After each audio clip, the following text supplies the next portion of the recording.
Chris, before we get to your biblical critical theory, what is critical theory and, its roots in European philosophy? Yeah, it's one of those words like postmodernism, isn't it? It means a lot of different things to a lot of different people. And I guess people are most likely to have come across the term recently in relation to something like critical race theory, which sort of came up in the 1990s. There's a guy called Derek Bell at Harvard, and it's a new way of thinking about race relations in society in a very particular way. But critical theory also has a number of other meanings. So there's the early 20th century Frankfurt School of critical theory with people like Marcuse and Gramsci and Adorno and Horkheimer. And they were sort of taking Marxism and trying to think culture in terms of Marxism. And then there's a broader term as well. So when I was an undergraduate, I did a unit that was called Modern Critical Theory. It was the best unit I did as an undergraduate. It's fantastic. We didn't do Adorno and Horkheimer. We didn't do critical race theory. We did Derrida, Foucault, Deleuze, and all those people. And so there's a broader way in which critical theory means, post-existentialist European philosophy as well. But their key idea, it's the critique of power, is it not? So sort of critiquing how power tends to accrue to a certain group in society. Yeah. So those parts of critical theory that draw on Foucault in particular, they will major on power. Absolutely. Yeah. Can you explain the difference between looking at some theory of the world, whether it's Marxism or capitalism, and what you describe helpfully, I think, as looking through? Okay. So, the classical illustration of this that everybody uses, and I think everybody uses it because it's really good, is a pair of glasses. So, I can look at my glasses. Here we are. There's concave lenses, and they're a bit dirty, actually. There's some dust on them. But then, I can put them on, and I sort of forget that they're there, but they influence everything that I see. Like, I can see you because I've got my glasses on. And in the same way, you can look at a theory, so something like Marxism, you can say, oh, that's really interesting what they do with base and superstructure there, and economy is really important. But then you can sort of live through that, live in that. And the way that I try and describe that in the book is that a critical theory, when you're wearing it, when you're inside it, does three things. It makes certain things in the world viable, certain things visible, and certain things valuable. So viable means certain things are possible to think. So, for example, if you're a Christian, believing in God is viable. The way that you see the world, believing in God sort of makes sense. Yeah, I can see how that fits. But for a lot of people today, believing God just isn't viable. Like, there's no way that fits into, if I'm an atheist, my view of the world. That's past, that's over. So certain things will become viable in a particular way of looking at the world. Certain things also become visible. So it's impossible to be aware of everything that's around us. We get, 11 million bytes of data comes into our system every second, I think, something like that. The brain can only process 50 of those bytes. So we've got to always make selections of all the stuff that I'm getting, what's important. And different critical theories will make different things in the world visible. Some will make oppression visible, they make power really visible, they make discrimination really visible, so that those are the things that leap out at you when you look out at the world. And also certain things will become valuable. Like you think about the French Revolution, equality, suddenly comes to the head of the field as we really, really want this. And when you're wearing those particular glasses, equality becomes really, really valuable. And that's what it means to sort of live inside a critical theory or to look through it. It shapes your view of the world in those three ways.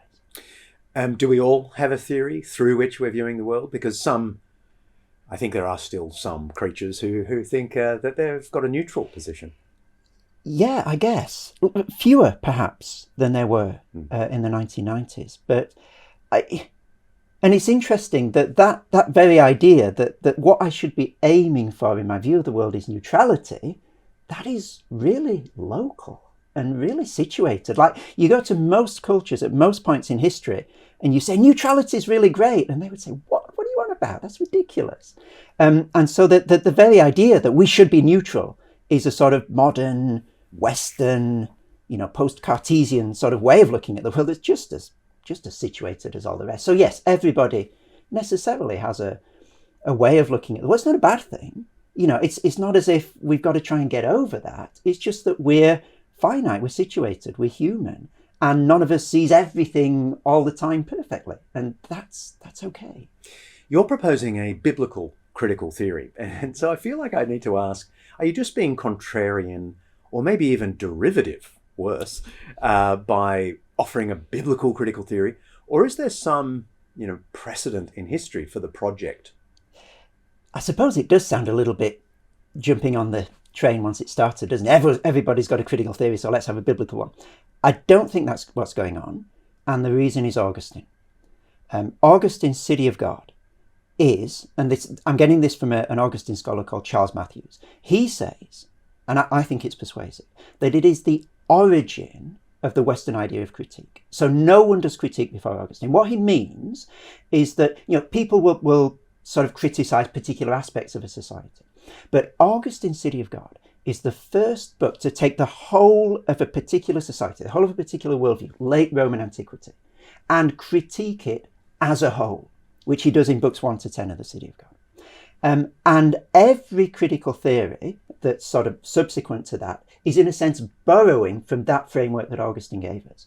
And so, if you want to put it this way, critical theory is originally a Christian idea. It's Augustine who introduced it into the tradition. And what I'm trying to do, very imperfectly, is to recover some of that Augustinian impetus, to draw on what Augustine is doing in the City of God and say, what might we say about today's society if we want to do the same thing that he's doing with Rome?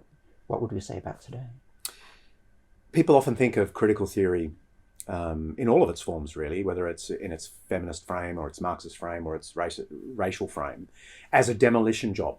It's about trying to demolish the structures that are, opposed to those who have a grievance. Yeah. Is that what biblical critical theory is doing? It's demolishing, I don't know, the secular world or something?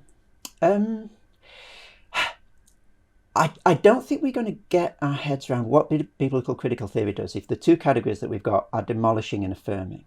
I think Augustine is doing something much more interesting than that, much more complex. I think he actually gets it from 1 Corinthians 1. Or at least he's doing the same thing as 1 Corinthians 1 is doing. So what does Paul do in 1 Corinthians 1?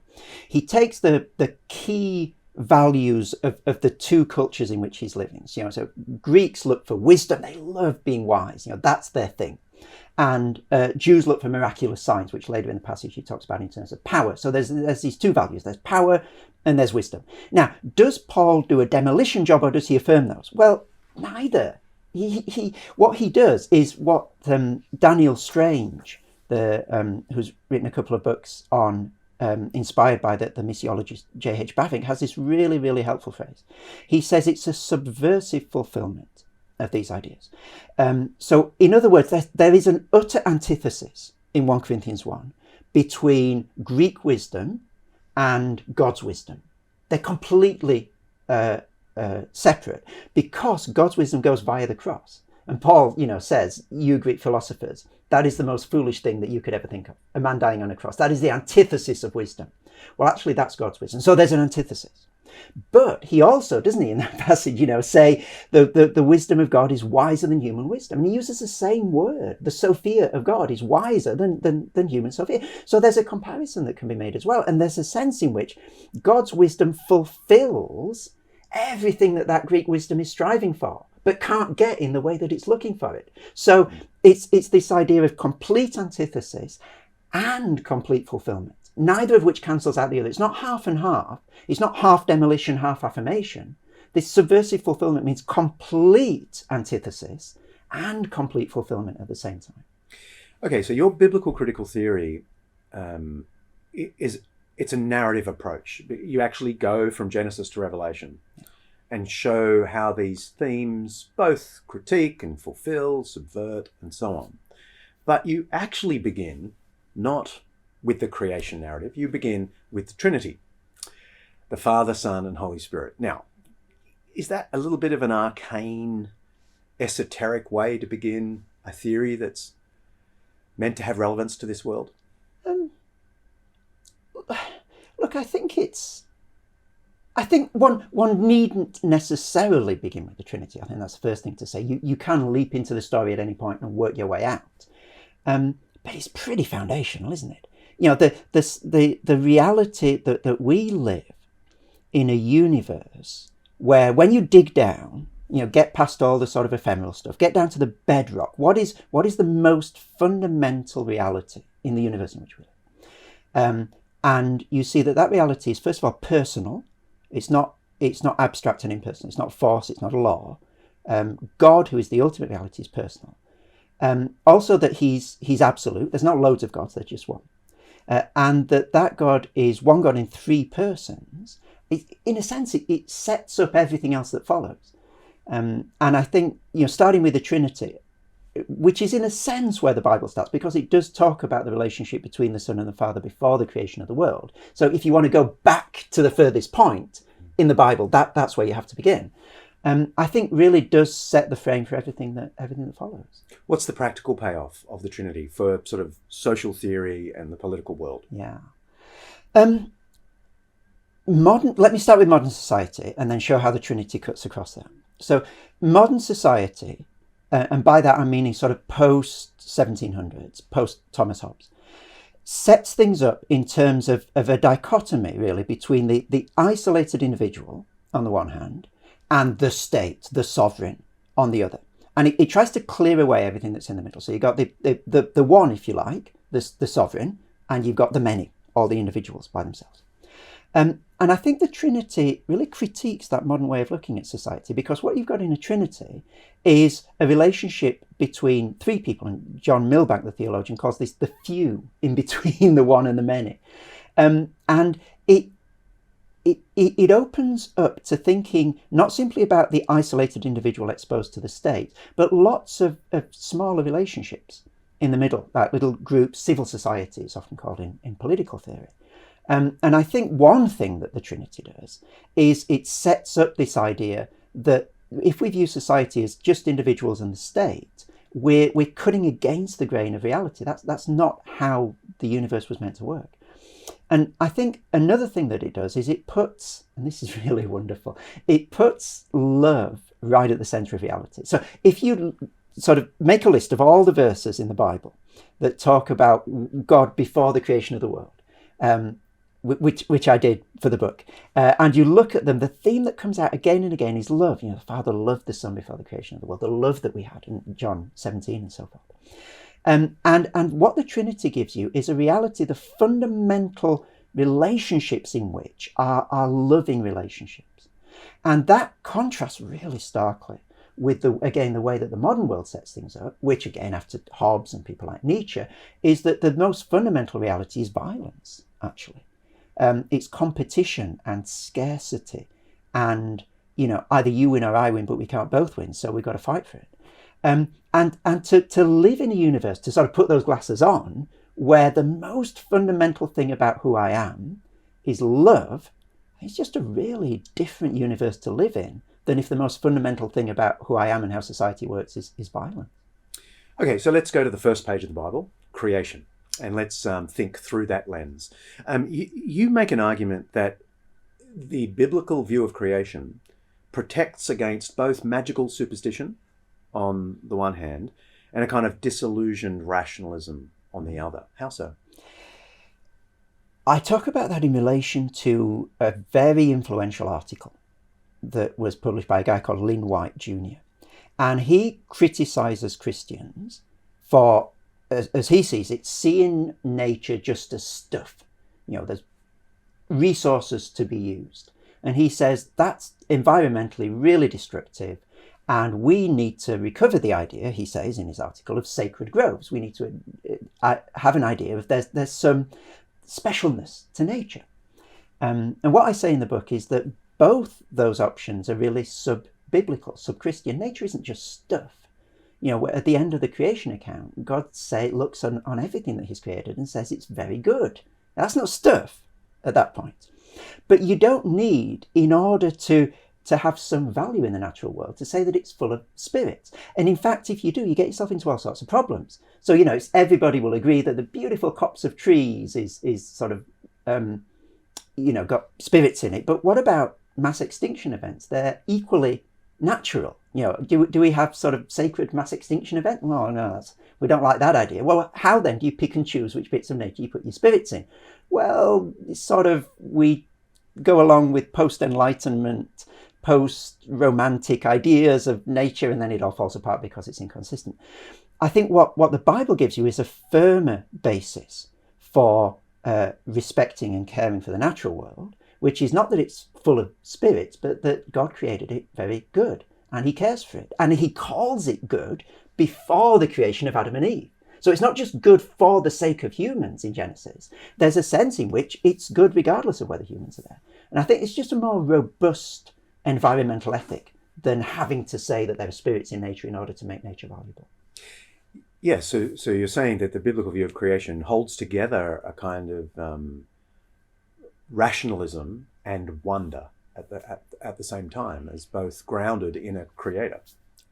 Yeah, I think I put it slightly differently. I think I'd say that rationalism and wonder are sort of dismembered limbs of a full-orbed Christian view. Like if you take parts of the complex Christian understanding of the natural world and you separate them off and then you isolate them, what you end up is on one side you've got rationalism, which was never intended to be sort of cut off from wonder in the first place. And on the other hand, you've got wonder.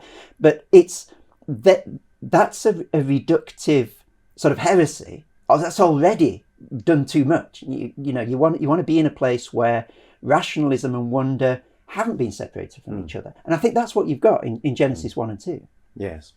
At the end of your chapter on human beings as created in the image of God, which is sort of step 2 in the biblical narrative, one of your study questions delightfully says, imagine you're talking to a 10-year-old and you've got 60 seconds to explain the idea of the image of God. I thought, what a great idea. I'm going to put that to Chris. Okay, 10-year-old.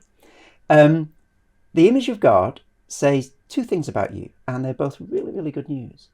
It says that you're an image, which means that you're not God. And it says that you're an image of God, which means that you're not garbage. And because you're not God, it means that you don't have to decide what counts as good and evil in the universe and bear the weight of that for everybody else and bear the consequences of that. And because you're not garbage, it means that you're really special. You're not just some matter that happens to have collocated into a particular form, but God created you for a purpose and a reason, and he loves you. So that's how I put it to a 10-year-old. So if I gave you another 30 to 60 seconds to talk to an adult, what would you add to that picture of the image of God and why it's important? Yeah. I think the language I would use for an adult is dignity without deity. So you have dignity as a human being because you're in the image of God, but you don't have deity. So the universe is not yours to do what you want with. And I think I'd add the 2 other really important aspects of the image of God from Genesis 1, which is you're not isolated and you're not idle. So you're not isolated because there's that wonderful verse, isn't there, where God says in the image of God, he created them, male and female, he created them. So the image of God is not you as an atom. The image of God is us as humanity. So we're not isolated. And I guess that's a really important message today where, social media and etc. is always isolating, always focusing on the individual. That's not how we're to think of ourselves. And you're not idle in the sense that God gives Adam and Eve a very specific task to fulfill, fill the earth and subdue it. You've got a job. You've got a meaning for your life. There's more that the Bible says, of course, about meaning as you go into the New Testament. There's a lot more to say. But, let's start here. Your life has a meaning. You've been given a job to do. It's a really important one by God. So I'd want to add those things as well. Then you talk a lot about the doctrine of sin. And, of course, skeptical people like Richard Dawkins and Sam Harris and Michel Onfray say this is precisely what's wrong with Christianity. It diminishes human flourishing by focusing on this depressing stuff. You see it somewhat differently, and I want to know why. There's a very interesting passage in the God Delusion where Dawkins, I'm paraphrasing, he says Christians always focus on sin, and he has this very sort of rhetorically rich sentence: sin, sin, sin, sin, sin, sin, sin. And when I read that, I thought, which theologians has this guy been reading? And I wonder whether that says more about his view of Christianity than it does actually about what it feels to live, with Christian glasses on. so to speak. I don't think the Bible presents sin in that way at all. And in the book, I try to draw out a couple of consequences of sin that are actually really healthy. But, okay, let me stop it. Sin is not good. It would be better if we didn't sin. Okay, so I'm not suggesting that there's some sort of backdoor, it's wonderful that we sin. No. But given that we are where we are, sin, I think, is a wonderful leveler, first of all. If you want equality, you sort of need sin. Because everybody in the Bible sins. Kings, queens, poorest people, young, old, doesn't matter, philosophers, everybody sin. And so Dante, for example, in Canto 19 of his Inferno, he puts some popes in hell. And you might think, that's pretty cute, but he's making a massive theological point. Everybody needs God's grace. He's an absolute leveler. We all come to God on exactly the same terms. Doesn't matter how much money you have. Doesn't matter how clever you are. So equality finds a really rich foundation in sin. I think democracy does as well. And C.S. Lewis is really good on this in one of his journalistic pieces. In his sort of contrary way that he loves to do. He says, most people believe in democracy because they think human beings are wonderful. And he says, I'm actually the opposite. I'm a Democrat because I believe in the fall of humanity. What on earth are you talking about? And he says that the reason is that he knows that no one is good enough to bear the responsibility of ruling all by themselves as a despot. And therefore we need to spread power around because we've all got our blind spots, we've all got our faults, we've all got our sins. And the more people share power, the more likely it is to sort of balance itself out. And so I think sin provides a really powerful basis for equality, and it provides a really healthy basis for democracy in society as well. You also say that this idea of sin can contribute to the... it has something to say to the modern tendency on the left to focus on victims and award them high status, and something to say to, the right, which dismisses all that victim talk as just sort of victim hierarchy. Yeah. I think this is another one of those cases, and there are so many of them, where in modern society, we take two aspects of a complex biblical truth, and we split them apart, and we isolate them, and we pit one of them against the other. And I think that's what's happened here. So I think, so to speak, along with the left, the Bible would say there are victims and there are perpetrators. I take a knife now, I stab you, you're a victim. I'm a perpetrator. Let's not nuance that.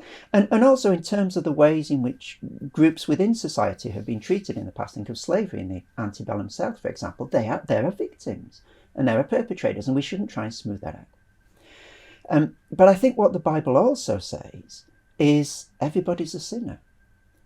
There's nobody, even if you're a victim in a particular circumstance, that doesn't mean you're perfect before God. Everybody, again, is equal and needs to come to grace on God on the basis of needing grace. And the Bible fits those two together perfectly. The fact that everybody is sinful doesn't mean that you can't use the language of victims anymore. It's not Black Lives Matter versus All Lives Matter, as if you've got to choose one of those two camps. That there are victims and there are oppression that needs redressing, but yes, everybody is guilty. Even the victims, need to come to God for grace. And the Bible, in a sense, has a full-orbed picture of those working together. And what modern society has done is pulled two bits of that out and said, right, let's have a fight between these two things. Whereas the Bible says, well, that's ridiculous. They're both part of a bigger picture. The next move in the biblical narrative is Abraham. God makes a specific promise to Abraham. Abraham believes the promise, and that opens up, the story. But here at this point, Abraham and faith, belief, Christianity seems vulnerable to many for its emphasis on faith. Is it the opposite of reason? I think the answer to that has got to be in the biblical text, hasn't it? Don't just listen to someone like me pontificating. Go back to the Abraham passages and look at what faith is. And if you look either in Genesis 12 or in Genesis 22, which is probably the paradigm instance of people who think that faith is anti-rational, it's where he goes up Mount Moriah with Isaac, almost sacrifices him, the angel holds back the knife, and Isaac doesn't end up being sacrificed. If you actually read those passages, I'm convinced that the faith that's presented is, first of all, informed. So Abraham's got a track record of God coming through on his promises in the past. This is not some sort of out of the blue thing that he's got no context. Who is this speaking to me? How do I know that? No, God has helped and saved and proved himself to Abraham on a number of occasions before Genesis 22. And faith is public for Abraham. In Genesis 12, it's God says, leave your home, go to this place that I'm showing you. And Abraham shows that he's got faith by going. So it's not some sort of fuzzy feeling inside. Faith is, okay, I'm going to go. I'm going to do what you say. And I think that view of faith, contrary to the way that Genesis 22 is often read, sort of philosophically, after Søren Kierkegaard, who had it as some sort of Abraham's just going to take a leap in the dark and he's going to sacrifice Isaac, even though he knows that's the wrong thing to do because this voice out of the blue is, no, that's not how it reads in the passage. That the insistent theme in Genesis 22, that as far as I can see, and just looking at it as a literary text, what are the repeated words? It's provision. God will provide, God will provide, God will provide. And so Abraham is convinced that God will provide a sacrifice. And lo and behold, that's exactly what he does with the ram, with the antlers caught in the trees. And so it's not some sort of weird leap in the dark that you've got to turn off your reason for. Abraham's got his reason turned on, and God comes through for him as God has in the past. I've even read some Old Testament, really Jewish scholars of the Tanakh, who say there is also a subtle critique of child sacrifice. Completely. In a passage that looks like it's about child sacrifice. It's actually about the opposite. And René Girard, the French philosopher, says exactly the same thing. This is the moment where sacrifice collapses, where human sacrifice collapses. Okay, famously God makes a covenant with Abraham, and covenant becomes a huge theme through the Bible, and you reflect on it. Can you briefly outline for us the social theories of Jean-Jacques Rousseau and Thomas Hobbes? Because you think the Bible's covenant idea exposes these political theories as, and I'm quoting you, reductive heresies of a more biblical concept. Okay, tell me about Rousseau and Hobbes, and then how does the Bible expose them as heresies? Okay, I'm smiling because this sounds like an exam question, doesn't it? Rousseau and Hobbes discuss. Okay, so you can think of Rousseau and Hobbes as two extremes of the options available in modernity for thinking about society. So on one hand, you've got Hobbes, who says our fundamental way of existing, he calls it the state of nature, is that life is solitary, poor, nasty, brutish and short. And we are selfish and fearful. And unless there's some absolute sovereign, some absolute ruler to rule over us, we're going to have a war of all against all. And so we need a tyrant, he calls it Leviathan, in order to keep us in check and keep us afraid. So that's a pessimistic view of how society works. Rousseau comes along about 100 years later, 1755, and writes his second discourse on inequality, where he's got a very different picture of the state of nature. So he says people are fundamentally living really nicely with each other until society comes along and wrecks everything. And this is where you get, man is born free and everywhere is in chains in the social contract. So either fundamentally we're getting on really well and society stuffs things up, or fundamentally we're at war with each other and society is the only thing that saves us. And you sort of got these two views of society, again, at war with each other in the modern world. So some people think, the only way to keep people in check is you need a strong authority. And other people say, no, you just need to let people free, get rid of all authority, people will be fine. All you need is to educate people more and society will be wonderful. And I think that the Bible, again, sees both of these as partial pictures, because God he doesn't just terrorize people into doing what he wants. He makes a covenant with Abraham. And, in Genesis 15, it's God himself who puts his neck on the line, basically, and says, I am going to hold myself to these promises, to bless you, to make you a great nation. That's my job. I'm going to come through for you. Leviathan does not do that. And so you think, oh, okay, so it's sort of a Rousseauian picture then of everybody living happily. But it's not really that either. Because Rousseau has this... So you got me talking about Hobbes and Rousseau. I'm writing a book on Hobbes and Rousseau at the moment. This answer could go on. Just frown at me if you think I'm going on too long. Rousseau's got this idea called the general will, which is sort of a weird sense of everybody in society will end up wanting the same thing, and that'll be the best thing for them. Oh, and by the way, if they don't, we've got to force them to be free. And like at that point, a lot of readers of Rousseau, they're, whoa, don't like that idea. But actually, the Bible has a version of that. And I don't know if Rousseau has this in the back of his mind or not. But actually, as people are brought into the kingdom of God, our hearts are changed. As Ezekiel says, God takes away our hearts of stone and gives us hearts of flesh, so that our desires are now different and brought into line with the kingdom. And so Rousseau, if you like, is taking elements and shards of this biblical truth of what it means to live in a kingdom where everybody is harmoniously sort of loving and praising God. And he's trying to secularize that as best he can. And Hobbes is taking other elements of God's relationship to the world and trying to secularize that. But neither of them get the beauty, I guess, or the wonder of covenant, which is that the all-powerful God of the universe would humble himself enough to make promises and put his neck on the line to bless his creatures. And in a sense, it's not Hobbes and Rousseau together. It's the wonderful reality of which Hobbes and Rousseau each get a tiny little bit. Yes, and listeners will already have picked up in several of your answers to my questions a very important theoretical tool for you that you call something like diagonalization. Is this just a weak, indecisive compromise between two bold perspectives? Or, I'm sure you think it's something more important. Indeed I do, yes. I think when it's and it is often understood as, oh, well, you're just taking the two options out there and you're trying to sort of split the difference and end up in the middle and be nice to everybody.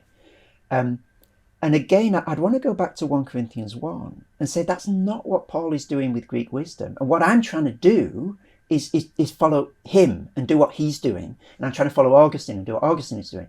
And what both of them are doing, I think, is saying that there is an absolute antithesis and a complete fulfillment of the different options that are out there in the world. And so God's reality, I think, is richly complex. And what all societies do is pick parts of that and try and make that into the whole picture.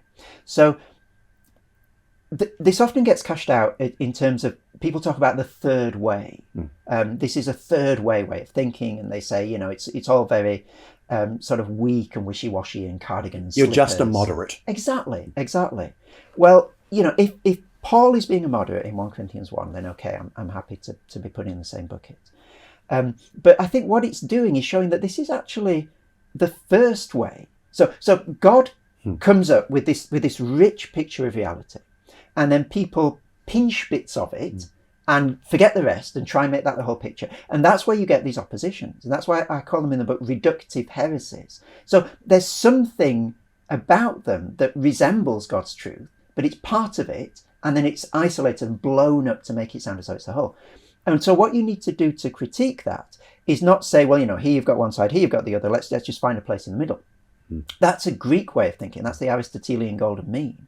As John Stott really helpfully points out, I think in I think it's Christ the Controversialist, where he says, no, what we need is a both and way of thinking, but that reconnects these heresies to the full orbed biblical view of things that they were originally wrenched out of. And does that make sense? Yeah, it certainly does. In a way, these political heresies are very much like the traditional theological heresies, which were the splitting apart of ideas the Bible had held together. I mean, the classic, Arianism denied the full deity of Jesus, and Docetism, denied his humanity.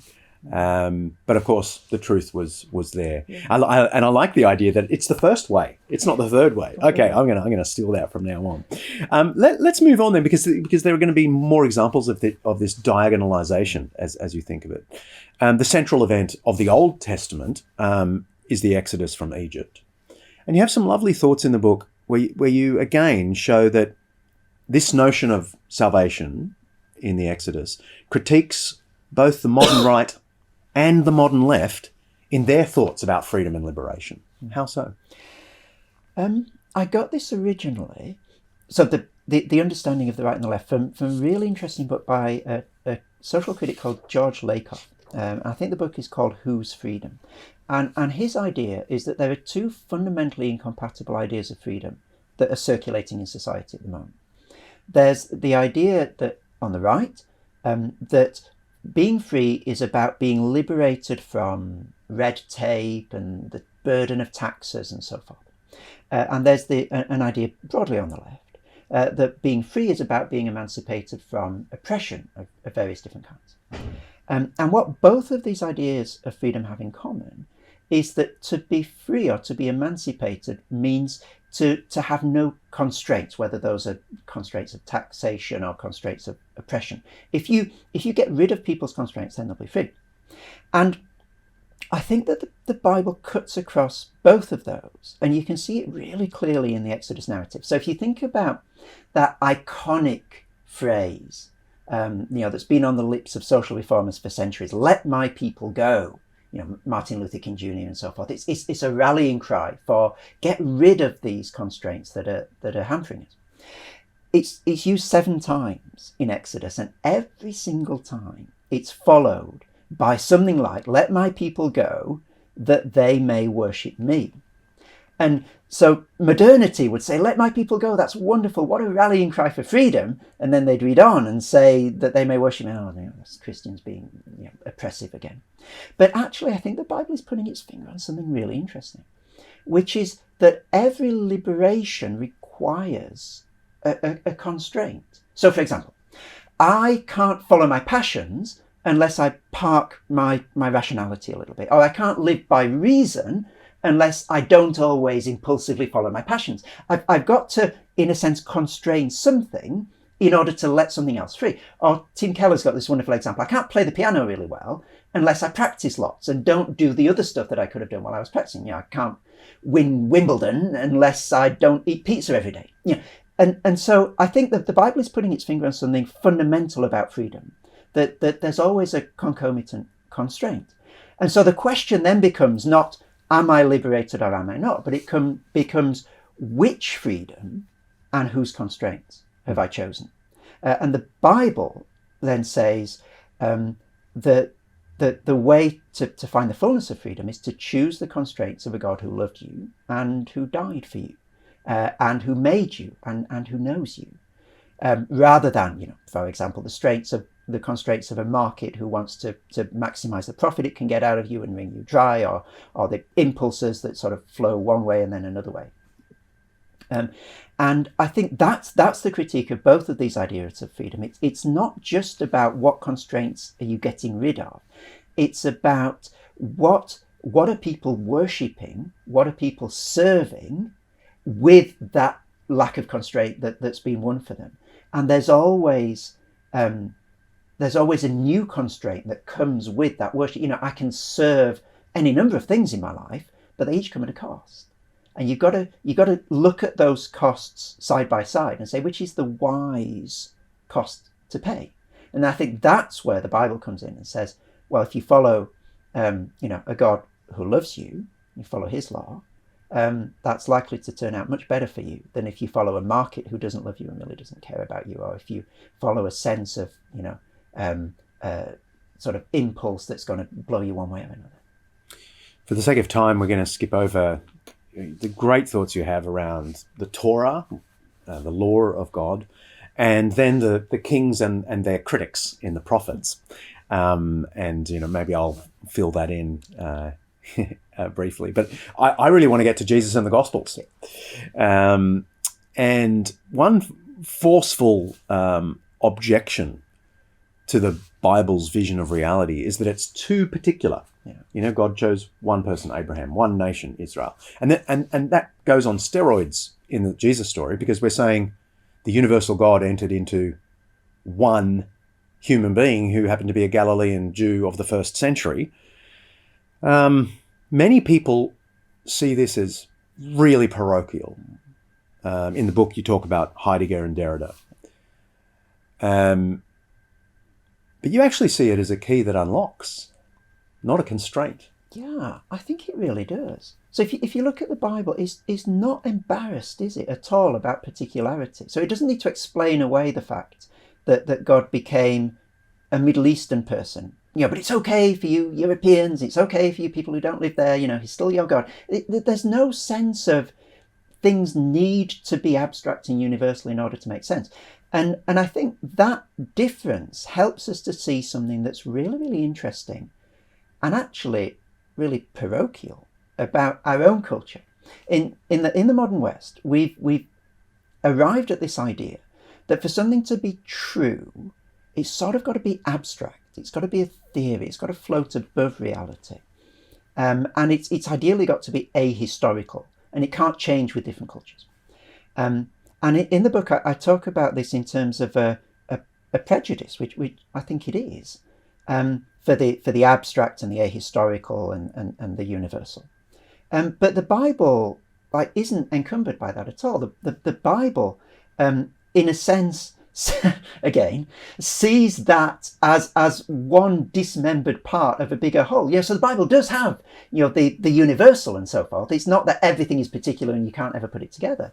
But if you think about the incarnation, for example, and take it from John's prologue in his gospel, the Word, the eternal Logos, so there is, in a sense, your universal, became flesh, became particular, but more than that, became human, first century Galilean Jew, Middle Eastern person, who, had a brain like yours and lungs like yours and sweat when he got hot, that sort of dirt under your fingernails reality. And the Bible has got no compunction and no embarrassment at all about saying, the universal became particular, the Word became flesh. And I think that just shines a really interesting light on where we've got to as a culture. That the fact that we have problems with that, I think, says more about us probably than it does about the Bible.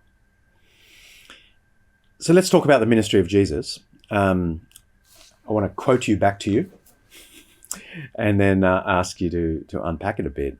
You say the ministry of Jesus is perhaps an underexplored treasure trove of cultural insights for Reformed and evangelical Christians. In our haste to develop detailed answers to the question, why did Jesus die, we sometimes forget to ask, how did Jesus live? Can I ask you two things? Give me a brief rundown of that underrated ministry of Jesus, and then why it's important to biblical critical theory. Yeah. So I'm not saying that evangelicals and Reformed people always ignore the ministry of Jesus. Of course not. I've heard hundreds of sermons on that topic. But I think what I'm trying to get at there is the idea that if we just rush to the cross to look for the meaning of what Jesus came to earth to do, then we miss a lot of incredibly important resources for helping us understand society and engage with society. So one of them, for instance, would be the idea that the first will be last, which Jesus repeats in his teaching time and again. And I think the idea of this overturning or this upending of the way that the world looks as though it is, and the sense that the way things are now won't determine actually how they end up finally, or what their most important sort of endpoint will be, gives you a very different sense of society. So the idea that, so I think the modernity would say that the rich are getting richer and they're using their riches to enjoy themselves. And the poor are by and large getting poorer and they will remain poor. And then there's a counter reaction to that, which tries to validate poverty in and of itself. Almost says, blessed are the poor because they're poor. rather than blessed are the rich because they've got lots of riches and they can do fun stuff with their riches. And what the first will be last does is it cuts across both of those. It says, no, the rich aren't blessed because they're rich and the poor aren't blessed because they're poor. But, in terms of the Sermon on the Mount, blessed are the poor in heart, for theirs is the kingdom of heaven. So there's what I talk about in the book as a non-linearity there. There's a moment of rupture. The way that things look isn't how they're going to end up. Luther talks about this in terms of the theology of glory, which is things are just going to carry on right as they are and the rich are going to end up rich and that's great for them. And the theology of the cross, which he sees as a fundamental dislocation between how things look now and how they'll end up. And among the many things that does, just this one phrase that Jesus keeps repeating, among the many things that it does, is it gives you a point from which to critique the way things are. So it allows you to say that the way the world is now is not normative. This is not everything. The rich getting richer and enjoying their riches and exploiting the poor, as is often the case, and as the biblical prophets say, that's not just the way things are. There is going to be a break and a rupture there. And it's that sort of insight, and that's just one example from Jesus' ministry. The many things that he says, if you sort of tease out the implications of them, they give you a way of looking at society that allows you to see it in a different perspective, makes different things visible in it. Well, another example is around the ethic of love. Everyone knows Jesus taught about love, but you, relying on a thought of St. Augustine, also see love as a perceptive tool of social and political analysis. How so? Well, the way that Augustine uses love is he says, in the city of God, there are two cities. There's the city of God and the earthly city. And they're intermingled in the present day. So we can't always tease apart with precision what's going on in each one. But he says the difference between them is that they're governed by two loves. The city of God is governed by the love of God, surprisingly enough, and the earthly city is governed by love of self. And the way that he talks about the difference between those two loves is really, really interesting. So he says the love of God is a public love, by which he means that everybody who loves God loves the same God, the God that's revealed to us in the pages of the Bible. And so if everybody aligns to that love, everybody is going to, in a sense, be increasingly in harmony with each other because they're all loving the same God. But he says the love of self is a private love. And what I think he means by that is that everybody's self is a little bit different. What I want out of life is a little bit different to what you want out of life. And if we just sort of each follow our own desires, we're probably going to clash at some point because we're going to want the same scarce resources. And so the love of self, it actually creates an antagonistic and, in some senses, a chaotic society with everybody grasping in competition with each other. And that, I think, is one of the ways in which Augustine's idea of love provides a way of looking at society. If everybody is loving their self fundamentally, that's not going to make for a harmonious, equal, free society. And what this does in terms of social critique, I think, is it moves it to a deeper level than just looking at, say, the economy or the market, or even politics, party politics, the level at which social sort of critique often goes on. And it says below that, there's a sense in which everybody's loving something. Everybody's got a greatest love. And if we try and approach society on that level of love, I think Augustine's wager is that you get a more subtle critique than if you just look at the different parties and how the economy works. Mm. An expression that caught my eye in your account of both Old Testament history and the Gospels is that this is history from below. Can you explain what you mean and why that's important? Yeah, the term comes from Richard Bauckham, the biblical scholar, and I, like you, found it really, really helpful. So his idea is that in ancient writing, theatre and sort of all ancient texts, it's almost always about the rich and powerful. And if you want to do serious emotion, you do it with kings. I think Oedipus Rex, Antigone, something like that. It's the leaders of the nation who have the proper emotions. And he says when you get what you might call ordinary people, labourers, appearing in these plays, they're always comic characters. Mm.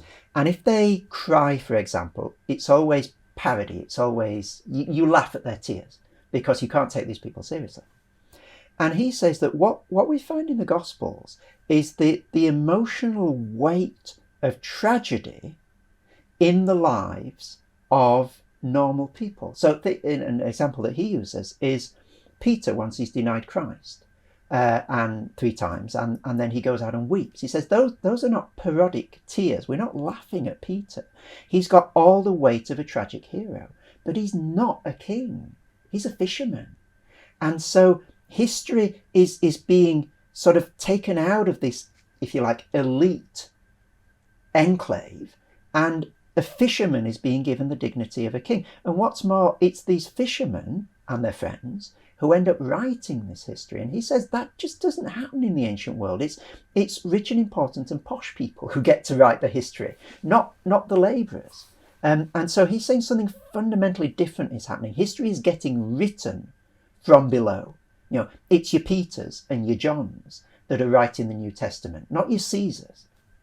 A question you ask throughout your book is, so what? Well, I think there's a so what for God and there's a so what for us. And I think the so what for God is that it's just one more piece of evidence that he really cares for everybody. He's not just a God of the kings and the great warriors. You know, you think about ancient culture that this was sort of written into. You know, you've got your Iliad and your Odyssey. They're about these wonderful heroes that nobody can match up to. And, you know, and history is written about Caesar. And, you know, there's where are the ordinary people in there? And the fact that God puts these fishermen and labourers at the centre of his history, I think, is making a powerful point about these are important. You know, I am a God who cares not just for people in palaces, you know, but people on the riverbank as well. And I think the point that it makes for us is that, well, if God is really concerned about everybody and shows that by who he chooses to be his disciples, then we similarly ought not to try and always be scrambling up, you know, the social ladder as far as we can get. You know, how close can I get to the kings? Well, that's being very ungodlike. It's, you know, how can we as a church also care for the sort of people that God seems to be choosing in these histories. So it's important for us as well. In a similar vein, can you unpack for us why you see the death of Jesus on the cross as simultaneously the centre of Christian salvation and a profound socio-political critique? Yeah. I think the answer to both of those comes in Philippians 2. You remember that wonderful passage about how Christ, being in very nature God, didn't think that equality with God was something to be grasped, but made himself nothing, taking the nature of a servant and so forth. And you can think about that passage as a sort of V shape, that Christ sort of descends to the cross, which is the apex or the crux, if you like, of that passage, and then God exalts him up the other side. And I think that one thing that passage shows is that the cross is right at the centre of God's plan of salvation. It is the moment where things turn, if you like, where Christ's humbling stops and his exaltation begins. And of course, there's much more to say about the cross. I'm not suggesting that is a full-orbed idea of what the cross is, but I just want to focus on this passage. But there's a really, really interesting thing that happens. It's that the subject of the verb changes. So Christ humbles himself. You know, Christ becomes a servant. Christ. You get to the cross, and then it's God exalts him. You think, oh, that's interesting. So why doesn't Christ exalt himself?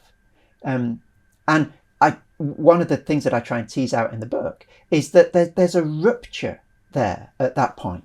And it's not Christ saying, well, if I humble myself a little bit, then eventually I'm going to be able to exalt myself and I'll be, the wonderful ruler of the world. And so the cross is just sort of the means to the end of becoming really powerful. That's how some people read the cross. But I think what this very obvious change of subject in Philippians 2 says is that's not how it works.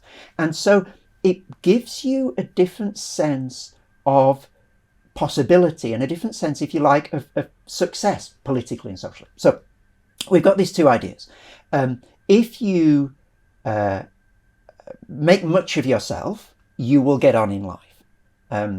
Put yourself forward, puff out your chest, knock out all the competition, and you'll win, which is sort of peak modernity, if you like. And then you've got this other idea, if you humble yourself, you're going to get all walked over like a doormat. So put yourself forward and win, humble yourself and lose. Philippians 2 gives you a new paradigm, which is humble yourself and win, if you like, in the end. It's like it messes around with our sense of what is possible in the world and introduces ideas, that get taken up in societies influenced by Christianity, like the people who lead us being our servants. Like, that is really weird. Like, where did that come from? Odysseus, Achilles, all the sort of, the Assyrian kings, like they are not servants. Like, they're many things, but they are not servants. And so the idea that the greatest in society should be the least, that the people who run the government should be called ministers because they serve us, that's picking up on this subversive paradigm of you can win, in a sense, by being humble. And that's the different way of looking at society, the really counterintuitive and subversive way of looking at the society that the cross gives you, I think. Let's move to the end of the biblical narrative and therefore a biblical critical theory, and talk about eschatology. Last things. Christians, the Bible teaches that there's a final judgment and on the bright side, a wonderful kingdom. I want to take both of those in turn. Firstly, judgment and hell. Why is that not just more violence and therefore terrible teaching point for Christians in the world? Yeah. Who will believe in violence because of that violence in hell? Absolutely. The penny dropped for me on this, and this is something that absolutely I've wrestled with. Hell is a very weighty and sort of a doctrine that no one breezes past, basically, is it? It sits heavily.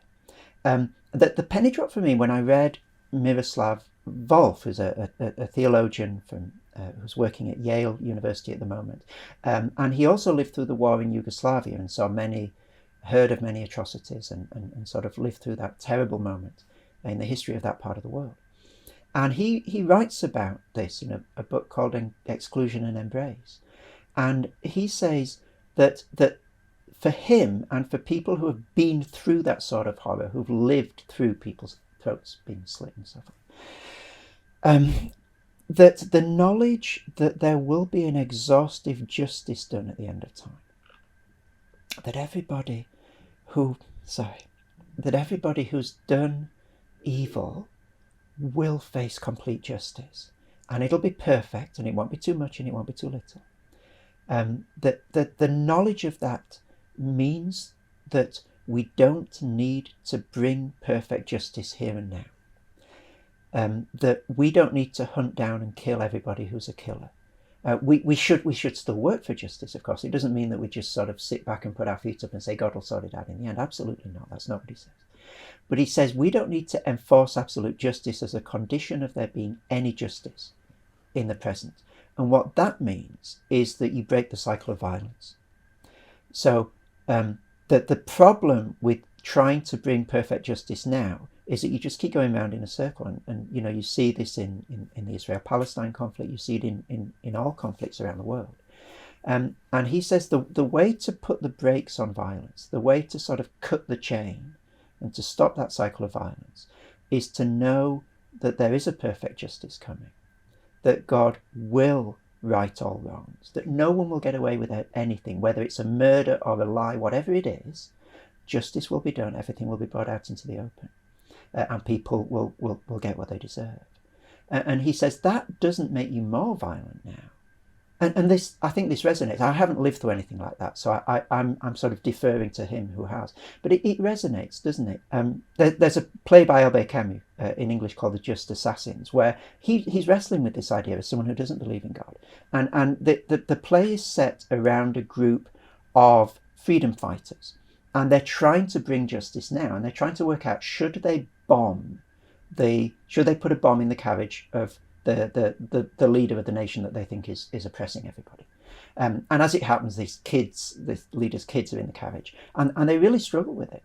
And there's one character called Stepan who at one point says something like, look, either perfect justice comes now or it never comes, forget about it. We've got to bring justice now, because otherwise there's no justice. And I think what Wolf is putting his finger on really powerfully is that those are not the only two options. There can be a perfect justice that's coming that means we don't need to bomb the carriage now in order to make things just. But that doesn't mean that we just sit back. It means that we work for justice, but we don't feel the need to make it perfect and exhaustive in the present. I only have two more questions. Okay, on the bright side, the kingdom come in eschatology, mightn't this future orientation in the Bible dull Christians to the problems of the world, as Marx feared, or on the other hand, cause Christians to deny this world's vitality and pleasure, as Nietzsche and Camus feared? They are both accusations that have been thrown at Christians, and I think they both derive from mangled readings of eschatology. I think Dietrich Bonhoeffer is wonderful on this. He's got this idea of a better worldliness. And what he's getting at is the way in which knowing that there's the reality of the new heavens and the new earth to come means that you don't need to invest this reality here and now with the weight of eternity. So I don't need to enjoy the food that I eat now or enjoy the job that I've got now as if that's the only place I'm ever going to get my happiness. So it had better jolly well make me happy, or that's it. I'm not happy. But it also means that transformation and change are possible. And so it in a sense dignifies this reality, that this reality is going to be taken up and transformed into a new world where it's perfect. Doesn't diminish the value of things here. It transfigures them. It leads us to live them in a way that's always looking forward to what they're going to become. And so, I look at you or any other human being, and you're not just a bag of blood. You are someone who is going to be transformed into something that, C.S. Lewis says, if it were there in the room now, I'd be terrified and want to worship it. That doesn't make you less important. That doesn't make you trivial. But it invests this world with a huge meaning, but it stops this world from being the ultimate meaning. I don't have to get all of my joy and all of my pleasure out of my food and my job right now, which is good, because those things can't provide me with that ultimacy. And so if I think, this is sort of turning the tables on people like Nietzsche and saying, if this world is all there is, you've got to rest the whole weight of eternity and absoluteness on, your next meal or what you do during the day. They can't bear that weight. It won't work. It'll all collapse. And so I think what Bonhoeffer is getting at with this idea of a better worldliness is that it's just a really healthy way of living in the world that gives things dignity and meaning and importance, but doesn't try to sort of shove the whole importance of eternity into my next meal. You end your account of biblical critical theory by suggesting that the Bible's narrative should ultimately lead to praise, wonder, and worship. I can imagine some people thinking that a mode of spiritual celebration is the antithesis of the rational rigour that's required in this moment and the seriousness that we need in the world's problems. And you just want to be off happy praising God. I do want to be off praising God, but I don't think that's the denial of seriousness. We as human beings are both rational and emotional, aren't we? And if we want to take human beings seriously, then we need to take us as we are, which is we are both, we think rationally and we have emotions. And I think to say that to be serious is to deny half of that is not to take human beings seriously. And this idea of, poetic expression and sort of praising God being some sort of useless appendage that we need to get rid of to be serious about the world, I think just misunderstands what the Bible is talking about and what human beings are. So if, for example, my family were drowning in the sea and you saved them, okay, and then I came up to you and I said, John, thank you for saving my family. It's a good thing to do. Goodbye. You would think there's something deficient in that very rational, thank you, it's appropriate, very rational response. We would want something more to recognise the enormity of what's just happened. You'd want me to search for some sort of language that tries to do justice to the fact that my family were dying and now they're saved and you've done it. You'd want me to make a bit of an effort with my language and with my emotions at that point. And I think that's what the Bible does when it breaks out in praise. It says something huge has happened in reality. And if we just say, oh, fair enough, then we're not being serious about it because we haven't registered the magnitude of what's happened. And to register the magnitude requires emotion because that's who we are. And it requires thinking carefully about the language that we use and trying to grasp at the enormity of this reality with the language that we use. And that's where you get the language of praise coming in. So to turn the tables on the question, you cannot be serious without being emotional, without turning to praise. Chris Watkin, thank you so much. Thank you.